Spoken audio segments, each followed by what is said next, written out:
Welcome back to the LTS, guys. Your host Duncan, as usual. Here in studio with Sean the boy. Yeah.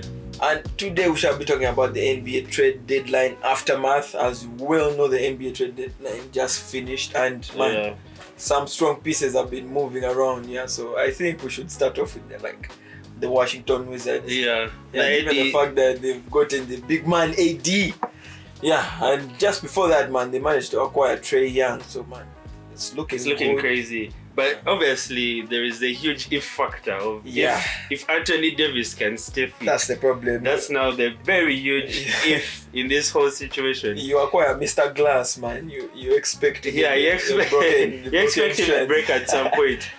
But man, what was shocking for me, maybe it may not be so shocking, was who the Wizards put up to get AD. I mean, I was so shocked when I saw the trade because I saw the Shams update come on my phone. I was like, wait, what? I was like, okay, AD has been traded to the Wizards, but now for who? I'm saying Chris Middleton, I think Marvin Bagley and some other two young guys and some picks. I'm like, that looked like an L to me on the Mavs point of view because in hindsight it looks like they gave up Luka to get Middleton and all that. It looks like they messed up again. Yeah. But the way I try to interpret it, I think maybe the Mavs front office are just trying to stack up on their trade assets. Yes. I think at some point you'll see Middleton and whoever was traded for being traded again for now serious guy. Yeah. Yeah, I think that's a clear message from the front office, just to really show that Cooper Flag is now the guy. It really looks for the franchise. So anything that doesn't really fall under his future, I think they have to move on. So that's why you saw AD going. I feel like AD, he only played that big three of Kyrie, Cooper, and AD played. Barely played, but they have 4 minutes, man. Did they ever play together? They played together 4 minutes, but then Kyrie got injured. Because remember Kyrie got injured before towards the tail end of last season. Yeah. And then Cooper Flag came in at the start of the season. So they've never even played the three together. Which is sad that we didn't even see that happen. But I can't say we didn't see it coming. Because throughout the whole season, guys were talking about AD. AD was always in trade talks. Because even when he would play, it's not like he would play basketball. So dropping guys are already trying to, and every time you bed, it will always be about. The guys will always circle back to the Luka trade. Why did you trade? That whole Luka thing was roaming around. So I guess these Mavs guys were put under pressure to just close the AD chapter as soon as it started. It's the Cooper era. And now and Cooper's been cooking. I think he's undisputedly a rookie of the year for sure.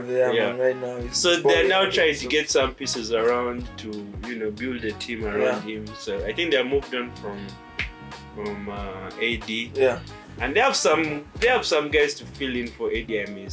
Some centers or power forwards. The biggest problem as well has been the injuries to their centers and the likes of Gafford, the likes of Lively. I mean, they have a problem with Lively. They never seem to have him fit. Every single season, even the crunch time last season. Okay, not last season, really that Luka season where he really went deep in the playoffs, right? Yes, that playoff run. Yeah, so you could see Lively, he was that guy there, man. But right now, man, it's only Gafford currently fit, but even him, man, he's always on and off. So they have a problem right there. I guess they really need to put that in a bad. But maybe shifting to Wizards side. The Alexa has improved the man. Huge, it's been boring. Huge improvement this season compared to last season. And the way he started, guys were trolling him how can this be the first pick? I mean, it's the worst draft, whatever. But he has picked up, man. He's a very good defender, man. I think he has really picked up this season. Yeah, and I think if the two gentlemen they brought in can really be fit, right? I think they can do something. Yeah. Because the likes of Bilal in there, Keishon, George. So man, it looks like they have some pieces. And a Trae Young, they had a Trae Young in there. That pick and roll with Eddie. They have some mid rim protection. I mean, I think Wizards will cook with that if they can stay fit. They can keep Eddie fit. Yeah, that's if they can keep. Trey I mean, the rest well. of the also Trey has had his injury woes, but it's not as worrying as Eddie, who is older, and we are not even sure whether he may return to his street clothes Eddie, man. I don't know how many times we say that guy in street clothes, but he never in his uniform. Never suited up, man. But man, I am a huge fan of Eddie, and man, might just hope he turns a corner.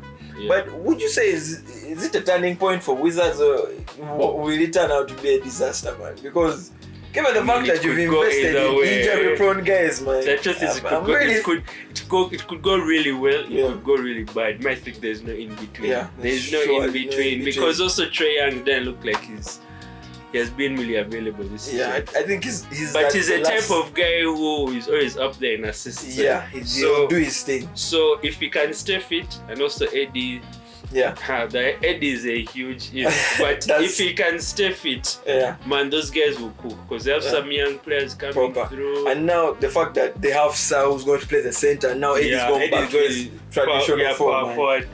I think and he will cook. Hopefully he gets back to his base, man, because Eddie in LA, man, that guy was my guy. I loved him. In that championship run, he was huge.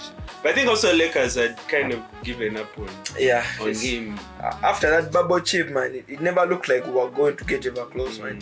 Like, Nuggets kept giving us that last shot.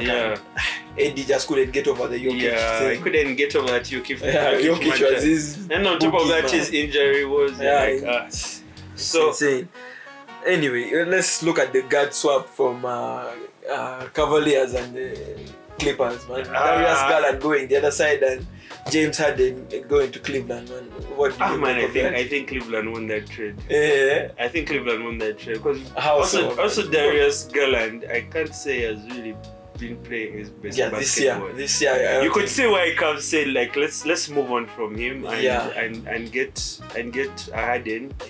Who's still playing some nice basketball, not at the peak, but obviously he can be like the second, because also Harden probably knows he's not the main guy on the team. Donovan Mitchell's team, and Harden is also happy to just be there and supply, and he obviously cook. Play some nice pick and roll with Evan Mobley also, and Cavs have like a very strong starting five. Thick team. They also got Dennis Schroeder in there. So they have some proper backcourt. But unfortunately, they also managed to lose Lonzo Ball, man. So they waived him too. Yeah, but I think Lonzo Ball is someone they won't lose sleep over. Yeah, bro, he's a clutch defender, man, and he's also a clutch 3-point shooter. But the fact that they're entering into like hoping they could do a deep playoff run, you need a guy who can lock down someone.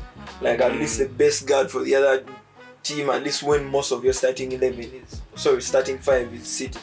The thing is, I have some reservations about Lonzo Ball. I feel like he may also be one of those guys who has left his best basketball behind him. With the injuries, in and out. They've traded him again, man. I think it's someone they won't lose sleep over. And also Darius Garland, kind of the same. And then if they're replacing him with Harden, the only issue they may have with Harden is being at that age. I know he's not a guy who has been injured a lot, but he's the person you wouldn't want to get injured. Like what you're seeing with the Warriors going through games without Curry. Enough of those games at this stage in his career, because he can't play all those minutes. But also the good thing, Cavs don't need Harden to play all those minutes, so they won't really necessitate him. If he can also stay quite healthy and available for a number of games, I expect them to have a deep playoff run. Yeah, but man, Harden is a fit guy, man. Barely gets he's not a guy who you may probably get too worried about. So, but with Evan Mobley, defensive player, we have Donovan Mitchell, Harden. They should cook a fairly good center. Jared Allen, Jared Allen has been doing his thing as well. I think Cavs won that trade. I think definitely Cavs won the trade. Maybe how would the Clippers now look, given the fact that they're now pairing a young guard with the likes of Kawhi, man? Do you think that can rejuvenate the old man too?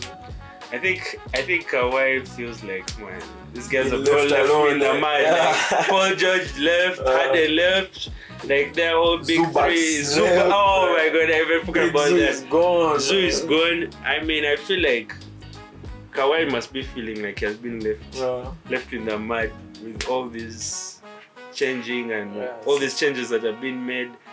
Man, I don't know if he also tapped for a trade in the end, but it's just. My Clippers just look like that now. We're going to tank for the season, and they just wait for the others. Given the fact that they've already been struggling, the first half of the season they struggled, but the second half, they went on a good at least Kawhi came back and but it was like Kawhi and Harden. Kawhi and Harden was a huge factor in that run also. So. Yeah, maybe Ron Niggetov could speak on Giannis, man. Giannis finally, he didn't get the trade, so it stays in Bucks. Do you really think there's a volatile situation cooking up there, or? I think Giannis would want to go to a stronger team, but I also feel like his loyalty is somehow also with the Bucks. It's like in a situation where, like, okay, if I get a better opportunity, I would like to explore it, but if it doesn't come, I wouldn't mind staying. That's what it looks. I wouldn't mind.